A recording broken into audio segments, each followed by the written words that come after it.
పవన్ కళ్యాణ్ గారు బూతులు తిట్టాడు, ఎలా పడితే అలా మాట్లాడాడు అని వైసీపీ నాయకులు కొంతమంది పేటీఎం బ్యాచ్ అంటున్నారు కదా. అవును, పవన్ కళ్యాణ్ గారు బూతులు మాట్లాడారు. కానీ ఎందుకు తిట్టాడు? మొట్టమొదట తిట్టింది ఎవరు?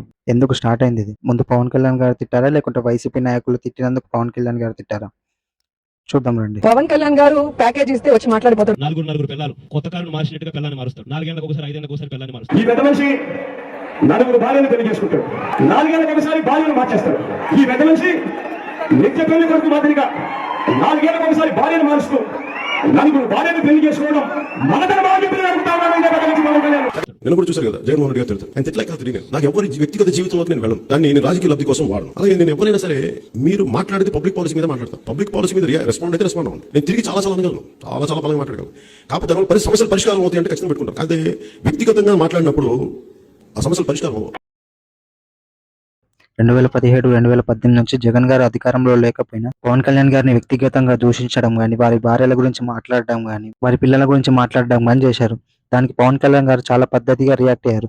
మీరు రాజకీయాల్లోకి వచ్చేది ప్రజల సమస్యల మీద ప్రశ్నించడానికా, ప్రజల సమస్యలు తెలుసుకోవడానికా, లేదా పవన్ కళ్యాణ్ గారి వ్యక్తిగత జీవితం గురించి మాట్లాడడానికి? మీరు సమస్యల మీద మాట్లాడతారా, లేకుంటే మగతనాల గురించి వ్యక్తిగతంగా గురించి మాట్లాడతారా అని పవన్ కళ్యాణ్ గారు రియాక్ట్ అయ్యారు. పవన్ కళ్యాణ్ గారిని ఎన్నిసార్లు దూషించినా సరే భాషా సంస్కృతిగా మాట్లాడండి, పద్ధతిగా ప్రజల సమస్యల మీద మాట్లాడండి, పాలసీ పరంగా మాట్లాడండి పవన్ కళ్యాణ్ గారు పదే చెప్పారు. కానీ ఎప్పుడు వైసీపీ నాయకుల మీద మాత్రం వ్యక్తిగతంగా దూషించలేదు.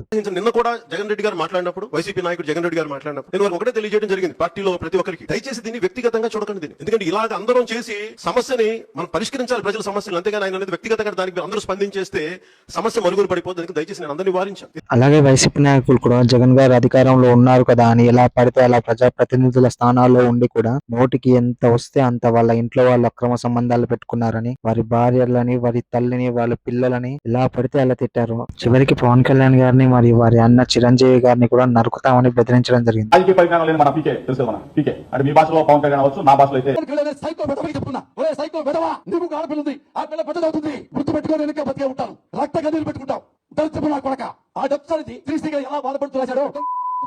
ఇలాంటి పవన్ కళ్యాణ్ లాంటి నువ్వు షూటింగ్కి వెళ్ళేటప్పుడు వెళ్ళంగానే నీ పెళ్ళం నీ ఇంట్లో పని వాళ్ళతో అక్రమ సంబంధం పెట్టుకుంది అని ఎవరో చెప్పారు, నిజమా కాదా? ఆ బిడ్డలు నీకు పట్టలేదంట, పని వాళ్ళకే పుట్టారు. పవన్ కళ్యాణ్ ని చిరంజీవిని నరికవతలు పడేసి, పవన్ కళ్యాణ్ గారు పోస్ట్ పండుగకి నా కొడుకు ముక్కలు నరికవతలు పడేసి, నా కొడుకు వచ్చినా ఆపడం తరం కాదు. వైజాగ్ వస్తున్నావు కదా రా. చివరికి జనసేన నాయకులను అరెస్ట్ చేసి జైల్లో పెడితే దాదాపు 5 సంవత్సరాల నుండి ఓపిక పట్టి ఇంకా మంచిగా చెప్తే వినేలా లేరని సెప్టెంబర్ 10, 2022 మొట్టమొదటిసారి అందరినీ కలిపి తిట్టారు. సన్నాసి నా కొడుకులు ఎవరు చెప్పి తీసుకోవటాలు ఒక్కొక్క వైసీపీ నా కొడుకులు చెప్తాను. తమాషాలుగా ఉందా కొడకల్లారా? ఇంకొకసారి ప్యాకేజీ గీకేజ్ అంటే చెప్పు తీసుకొని పళ్ళు రాళ్ళ కొడతాను కొడకల్లారా. ఒక్కడికి చెప్తున్నాను, నా సహనం రా, ఇంతకాలం మిమ్మల్ని రక్షించింది నా సహనం. మాట్లాడితే 3 పెళ్లి చేసుకున్నాం అంటే ఒక్కరిని పెళ్లి చేసుకుని 30 స్టెప్లతో తిరిగే సన్నాసులు మీకేంటో నేను చెప్పు. ఎదవల్లారా, చొక్కా పట్టుకొని ఇళ్లలోంచి బయటకు లాక్ కొడతాం కొడకల్లారా. మీకు మంచి మర్యాద మట్టి మశానం పనిచేయదు. ఇతని ఎదవలకి శిక్షా ధర్మం కొడకల్లారా. మీకు ఇన్నిసార్లు తిట్టినా భరించే పోన్లే రాజకీయం ఉండదు కదా ఎదవాలంటే. మళ్ళీ ఇంకొక అయినా సరే దూషించడం ఆపారా అంటే లేదు. ఆయన ప్రజా సమస్యల మీద ప్రశ్నిస్తే దత్తపుత్రుడు అని, 4 భార్యలు అని, ప్యాకేజీ స్టార్ అని దూషిస్తూనే ఉన్నారు. తిట్టింది మీరు కదా అని మిమ్మల్ని మాత్రమే తిట్టారు కానీ మీ వ్యక్తిగత జీవితాల మీద, మీ కుటుంబ సభ్యుల మీద ఒక్క మాట కూడా కనలేదు పవన్ కళ్యాణ్ గారు.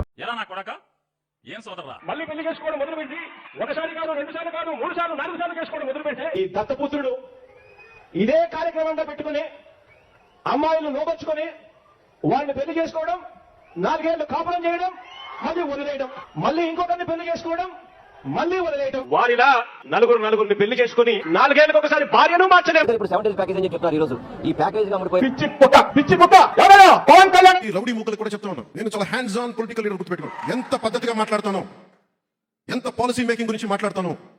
మీరు గొడవలకి సై అంటే దానికి రెండింతలు సై అని చెప్తాను. గుర్తు చాలా పద్ధతిగా మాట్లాడతాం, చాలా దిగి మాట్లాడతాం, మర్యాద ఇచ్చి మాట్లాడతాం. మర్చిపోయానుకున్నావా? పెళ్లి కాగానే 4 ఏళ్లకు ఒకసారి 5 ఏళ్లకు ఒకసారి కారును మార్చేసినట్టుగా భార్యలను వదిలేసి ఇప్పుడు నియోజకవర్గాన్ని కూడా అలా ఓకగా వదిలేస్తా ఉన్నావు. ఏం మనిషివయ్యా నువ్వు అని చెప్పి ఆయన. ఇప్పుడు మేము ఇంత పద్ధతిగా ఎవిడెన్స్ చూపించి మరీ మాట్లాడుతున్నాం కదా, దీనికి మీరు ఇంతే పద్ధతిగా ఎవిడెన్స్ చూపిస్తూ సమాధానం ఇవ్వడానికి ట్రై చేయండి.